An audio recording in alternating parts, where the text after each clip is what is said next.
you a story. If you are a chosen one, your walk has been a very lonely walk, and your attacks have come from places and people that you didn't expect. Some of them from people who claim to be Christian, which is fine because the Bible says you know them by their fruits. A lot of people will say they're Christian, and that's not what it is.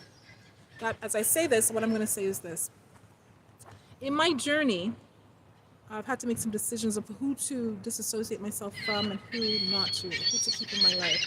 Hasn't been an easy choice to make because my heart, I want to help people as much as, and sometimes people I don't believe are deserving, but who am I to decide what someone's heart is like, right? So, as you know, I've been debating as to whether or not or how to leave a certain position, and a lot of you have given me some advice in relations to that.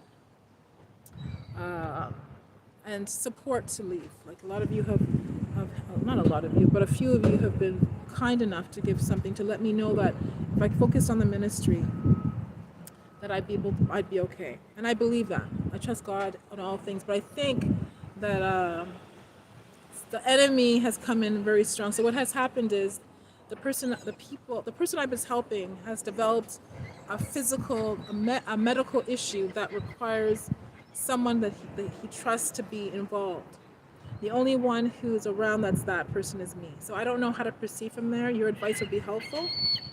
So since the time I told you that I was going to leave, I actually have been still kind of helping here and there because a lot of things require someone that can drive and someone who is familiar with the business. Now, I'm not going to tell you what's going on because that's not really my place to say in regards to what the medical issue is. But what I'll say is this is a story.